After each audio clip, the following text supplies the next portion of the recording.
Assalamualaikum warahmatullahi wabarakatuh.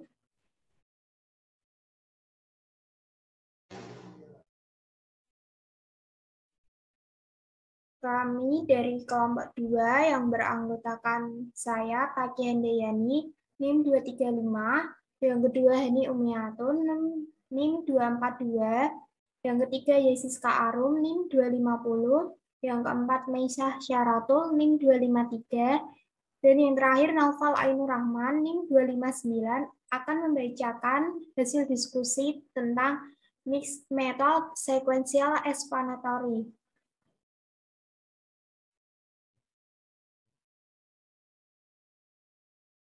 Subbab materi yang akan dibahas, yang pertama pengertian mixed method, yang kedua pengertian desain explanatory, yang ketiga pengertian sequential explanatory, yang keempat strategi sequential explanatory, yang kelima rancangan metode campuran sequential explanatory, yang keenam kelebihan kekurangan sequential explanatory, dan yang terakhir langkah proses penelitian kombinasi mixed method design sequential explanatory. Pengertian mixed method research adalah bahwa kombinasi antara pendekatan kuantitatif dan kualitatif akan menghasilkan pemahaman yang lebih baik terhadap masalah penelitian dibandingkan bila hanya menggunakan salah satu pendekatan saja.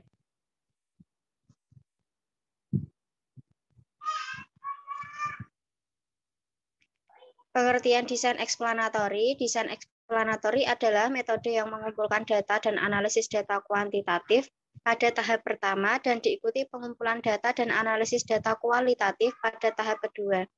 Penelitian explanatory ini bersifat penjelasan dan bertujuan untuk menguji suatu teori atau hipotesis guna memperkuat atau menolak teori atau hipotesis hasil penelitian yang sudah ada.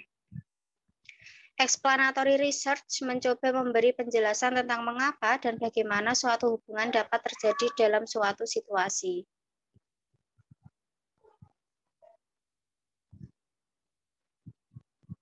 Selanjutnya, Mbak Yesi.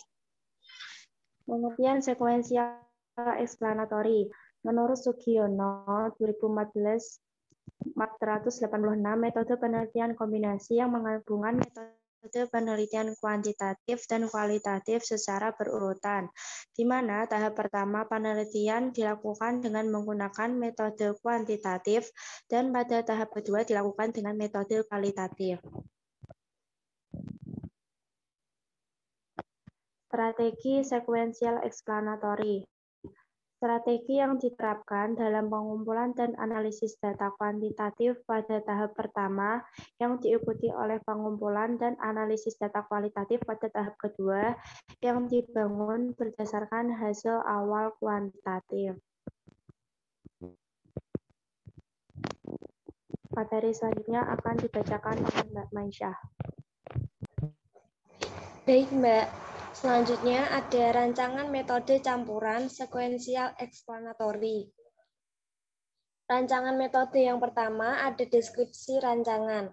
Dengan pendekatan metode campuran sequential explanatory adalah rancangan dalam metode campuran yang menarik untuk individu dengan latar belakang kuantitatif yang kuat atau dari bidang-bidang yang relatif baru terhadap pendekatan-pendekatan kualitatif.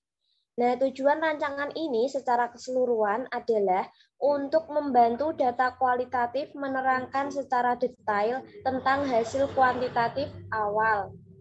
Rancangan metode campuran yang kedua ada pengumpulan data.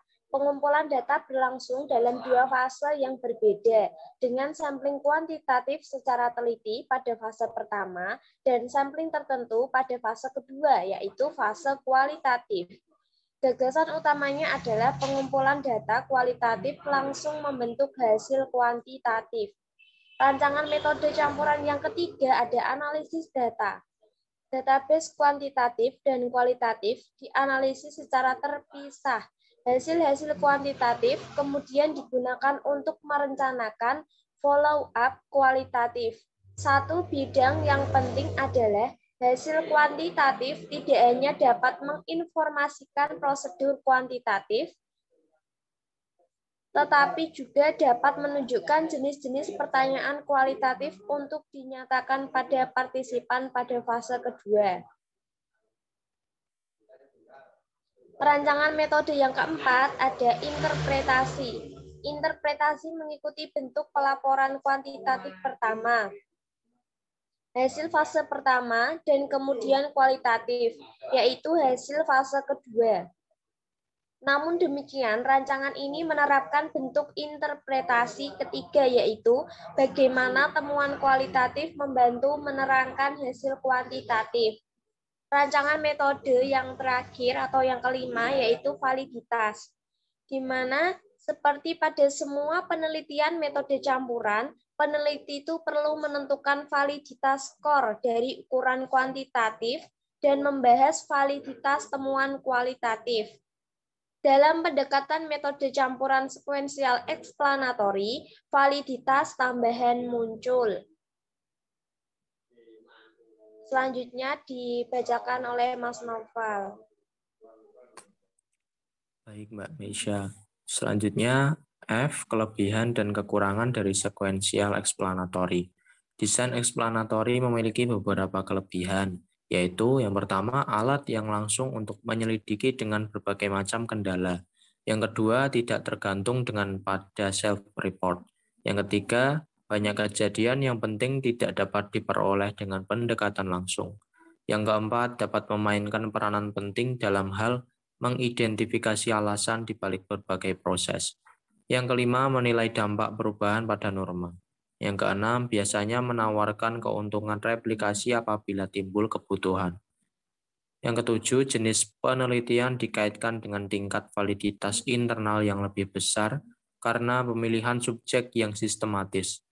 Yang kedelapan, menghasilkan fakta yang lebih komprehensif dalam meneliti masalah penelitian. Kesembilan, dapat menjawab pertanyaan penelitian yang tidak dapat dijawab oleh penelitian untuk melakukan kolaborasi. Yang kesepuluh, untuk menggunakan berbagai pandangan atau paradigma. Kesebelas, memiliki keleluasaan menggunakan metode untuk meneliti masalah. Yang ke-12, dengan melakukan dua fase kegiatan, maka pelaksanaan penelitian lebih terarah. Karena peneliti melaksanakan penelitian dengan dua metode secara terpisah dalam setiap fase kegiatan, dan setiap fase kegiatan hanya melakukan pengumpulan satu jenis data. Yang ke-13, laporan akhir dapat ditulis dalam dua fase, sehingga dapat memberikan keterangan yang jelas kepada pembaca. Ke-14, penelitian dapat menghasilkan temuan lebih dari satu temuan sesuai dengan ciri mixed method. Yang ke-15, desain eksplanatori menyenangkan para peneliti kuantitatif karena model penelitiannya diawali dengan kuantitatif dan lebih berorientasi pada penelitian kuantitatif. Sugiono 2014.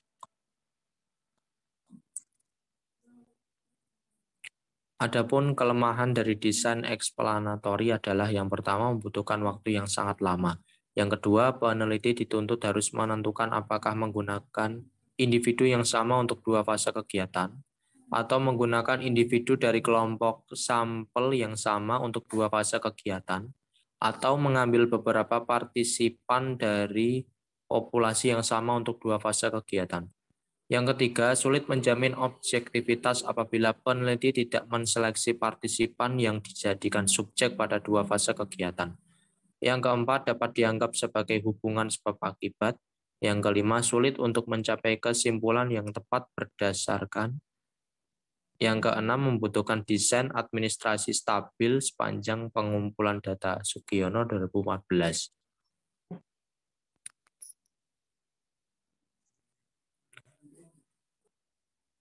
G. Langkah proses penelitian kombinasi, mixed method, desain sekuensial explanatory.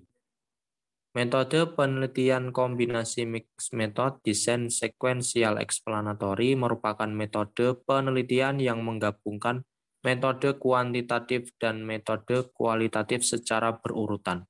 Pada tahap pertama dilakukannya pengumpulan data dan analisis penelitian kuantitatif, sedangkan pada tahap kedua diikuti dengan pengumpulan dan analisis data penelitian kualitatif. Kasiram Muhammad 2008. Metode kuantitatif berperan untuk memperoleh data kuantitatif yang terukur dan dapat bersifat deskriptif, komparatif, dan asosiatif. Sedangkan metode kualitatif berperan untuk membuktikan, memperdalam, memperluas, dan memperkuat hasil yang diperoleh di tahap pertama. Kasiram 2008. Berdasarkan penjelasan di atas, dapat dijelaskan bahwa sesuai karakteristik metode kombinasi sekuensial eksplanatori, di mana tahap pertama menggunakan metode kuantitatif dan tahap kedua metode kualitatif. Dengan demikian, penelitian kombinasi dilakukan untuk menjawab rumusan masalah penelitian kuantitatif dan rumusan masalah kualitatif, atau rumusan masalah yang berbeda, tapi saling melengkapi.